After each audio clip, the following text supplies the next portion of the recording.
ರಾಮಯ್ಯ ಮತ್ತು ಸೀತಾ ಇಬ್ಬರದು ಬಲು ಸುಂದರವಾದ ಕುಟುಂಬ. ಇವರಿಬ್ಬರ ಮುದ್ದು ಮಗಳೇ ಛಾಯಾ. ಇವರು ಊರಾಚೆಗಿದ್ದ ಒಂದು ಕಾಡಿನ ಸಮೀಪದ ಮನೆಯಲ್ಲಿ ವಾಸವಿರ್ತಾರೆ. ಇವರು ಸಿಟಿಗೆ ಹೋಗಬೇಕು ಅಂದರೆ ಇವರಿಗೆ ಯಾವುದೇ ಸೌಕರ್ಯ ಇರೋದಿಲ್ಲ. ಈಗಲೂ ಆಗಲೂ ಎಂದು ಮುರಿದು ಬೀಳುವಂಥ ಸೇತುವೆ ಮೇಲೆ ನಡೆದು ಸಿಟಿಗೆ ಹೋಗಬೇಕಾಗಿರುತ್ತೆ. ಮುದ್ದಿನ ಮಡದಿ ಸೀತಾ, ಈ ದಿನ ನಾನು ಬೇಗ ಬಂದ್ಬಿಡ್ತೀನಿ. ನಿನ್ನ ಮಗಳನ್ನ ತುಂಬ ಹುಷಾರಾಗಿ ನೋಡ್ಕೊ. ಇಬ್ರಿಗೂ ಏನಾದರೂ ಸ್ಪೆಷಲ್ ಆಗಿ ತಿನ್ನೋಕೆ ತರ್ತೀನಿ. ಬರ್ಲಾ? ಬಾಯ್ ಬಾಯ್. ಆಯ್ತು ಅಂದರೆ ಬೇಗ ಬಂದ್ಬಿಡಿ ಎಂದು ತನ್ನ ಗಂಡನನ್ನು ಕಳಿಸಿಕೊಡ್ತಾಳೆ.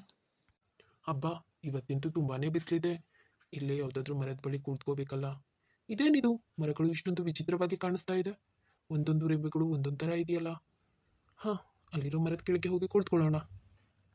ಹೀಗೆ ರಾಮಯ್ಯ ಮರದ ಕೆಳಗೆ ವಿಶ್ರಾಂತಿ ಪಡೆಯೋಕೆ ಹೋಗ್ತಾನೆ. ಹಬ್ಬ, ಇಲ್ಲೇ ಕುಳಿತುಕೊಳ್ಳೋಣ. ನನಗಂತೂ ತುಂಬಾ ಬಾಯಾರಿಕೆ ಆಗ್ತಾ ಇದೆ.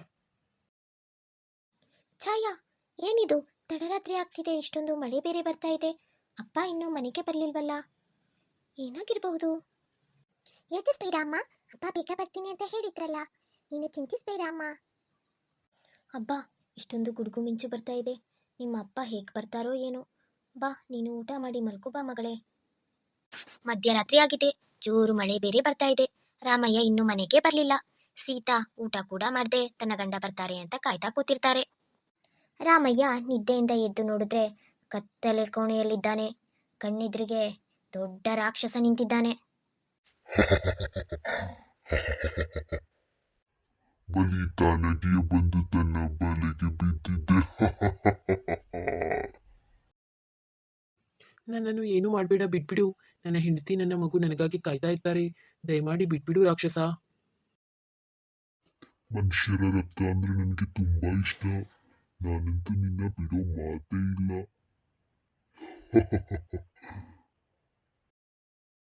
ಮರುದಿನ ಸೂರ್ಯ ಉದಯಿಸಿದ್ರು ರಾಮಯ್ಯ ಇನ್ನೂ ಮನೆಗೆ ಬಂದಿಲ್ಲ. ಸೀತಾ ತುಂಬಾ ಚಿಂತೆಯಿಂದ ಅಳುತ್ತಾ ಕುಳಿತಿರ್ತಾರೆ. ತನ್ನ ಅಮ್ಮ ಹೀಗೆ ಅಳುತ್ತಿರೋದು ನೋಡಿದ ಛಾಯಾ ತನ್ನ ಅಪ್ಪನನ್ನು ಹೇಗಾದ್ರೂ ಮಾಡಿ ಹುಡ್ಕೊಂಡು ಕರ್ತರಬೇಕು ಅಂತ ಯೋಚಿಸ್ತಾಳೆ.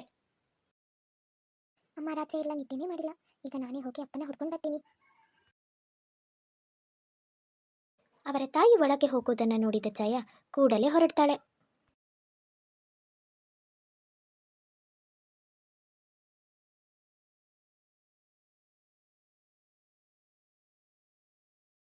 ತನ್ನ ತಂದೆಯ ಹೆಜ್ಜೆ ಗುರುತುಗಳನ್ನು ಹುಡುಕಿಕೊಂಡು ಬಂದ ಛಾಯಾ ಅಲ್ಲಿ ಒಂದು ಪಾತಾಳದ ಒಳಗೆ ಗುಹೆ ತರ ಇದೆ ಅಂತ ಅಂದ್ಕೊಳ್ತಾಳೆ. ತನ್ನ ತಂದೆ ಇಲ್ಲೇ ಇರಬಹುದಾ ಎಂದು ಅದರೊಳಗೆ ಇಳಿತಾಳೆ. ರಾಕ್ಷಸ ಅಪ್ಪನ್ನ ತಿನ್ನೋಕೆ ಹೋಗ್ತಾ ಇದ್ದಾನೆ, ಈಗ ಹೇಗೆ ಕಾಪಾಡಲಿ ನಾನು ಅಪ್ಪನ್ನ? ಮನೆಯಿಂದ ಹೊರಡುವಾಗ ಚಿಕ್ಕ ಚಾಕುವನ್ನು ತಂದಿರ್ತಾಳೆ ಛಾಯಾ. ಮೆಲ್ಲಗೆ ರಾಕ್ಷಸನ ಬಳಿ ಬಂದು ಚಾಕುವಿನಿಂದ ಇರಿತಾಳೆ. ರಾಕ್ಷಸ ಚೀರಾಡುತ್ತಾ ಕೆಳಗೆ ಬೀಳ್ತಾನೆ. ಈ ಹುಡುಗಿ ನನ್ನ ಕಾಲಿಗೆ ಚುಚ್ಚಿ ಪೆಟ್ಟು ಮಾಡ್ತೀಯ ನೀನು? ನಿನ್ನನ್ನು ಮಾತ್ರ ಸುಮ್ಮನೆ ಬಿಡಲ್ಲ ನಾನು. ರಾಕ್ಷಸ ಏಳೋಕೆ ಮುಂಚೆನೆ ಇಬ್ರು ಅಲ್ಲಿಂದ ತಪ್ಪಿಸ್ಕೊಂಡು ಓಡಿ ಹೋಗ್ತಾರೆ. ಅಪ್ಪ ಬೇಗ ಬನ್ನಿ, ಅಪ್ಪ ಬೇಗ. ನೀನು ತುಂಬಾ ಧೈರ್ಯಶಾಲಿ ಮಗಳೇ, ನನ್ನನ್ನು ಕಾಪಾಡ್ಬಿಟ್ಟೆ ನೀನು. ಅಪ್ಪ ಈಗ ಹೆಚ್ಚು ಮಾತಾಡೋಕೆ ಸಮಯ ಇಲ್ಲ, ಆ ರಾಕ್ಷಸ ಬಂದೇ ಬಿಡ್ತಾನೆ, ನೀವು ನನಗೆ ಸಹಾಯ ಮಾಡಿ. ಇಬ್ಬರು ಕೂಡಲೇ ಒಣಗಿದ್ದ ಎಲೆಗಳನ್ನು ಕಟ್ಟಿಗೆಗಳನ್ನೆಲ್ಲ ಆ ಹೊಂಡದೊಳಗೆ ತುಂಬುತ್ತಾರೆ. ಇದೇನ್ ಮಾಡ್ತಾ ಇದ್ದೀರಾ? ನಾನ್ ಮಾತ್ರ ನಿಮ್ಮನ್ನ ಸುಮ್ಮನೆ ಬಿಡಲ್ಲ. ತಕ್ಷಣವೇ ಬೆಂಕಿ ಹಚ್ಚಿ ಬಿಡ್ತಾಳೆ ಛಾಯಾ. ಅಯ್ಯೋ ಕಾಪಾಡಿ, ಅಯ್ಯೋ ಕಾಪಾಡಿ, ನನ್ನನ್ನೇ ಕೊಲ್ತಾ ಇದ್ದೀರಾ, ನಿಮ್ಮನ್ನ ಸುಮ್ಮನೆ ಬಿಡಲ್ಲ. ಹೀಗೆ ರಾಕ್ಷಸ ಚೀರಾಡುತ್ತಾ ಬೆಂಕಿಯಲ್ಲಿ ಸುಟ್ಟು ಬೂದಿ ಆಗ್ತಾನೆ. ಮಗಳ ಚುರುಕು ಬುದ್ಧಿಗೆ ಅಪ್ಪ ತುಂಬಾ ಖುಷಿ ಪಡ್ತಾರೆ. ಮಗಳನ್ನು ಖುಷಿಯಿಂದ ಅಪ್ಪಿಕೊಳ್ತಾರೆ. ನನ್ನ ಮುದ್ದಿನ ಮಗಳೇ, ನಿನಗೆ ತುಂಬಾ ಧನ್ಯವಾದಗಳು ಮಗಳೇ. ಇವತ್ತು ನೀನು ನನ್ನ ಜೀವವನ್ನು ಕಾಪಾಡಿದೆ. ಇದೆಲ್ಲ ನಿಮ್ಮಿಂದಲೇ ಸಾಧ್ಯ ಅಪ್ಪ. ನೀವು ಹೇಳ್ತಿದ್ದ ನೀತಿ ಕಥೆಗಳನ್ನೆಲ್ಲ ಕೇಳಿ ಕೇಳಿ ನಾನು ಈ ರೀತಿ ಮಾಡಿದೆ. ಮನೆಯಲ್ಲಿ ಅಮ್ಮ ನಿಮಗಾಗಿ ತುಂಬಾ ಅಳ್ತಾ ಇದ್ದಾಳೆ ಅಪ್ಪ. ಬನ್ನಿ ನಾವು ಕೂಡಲೇ ಹೊರಡೋಣ.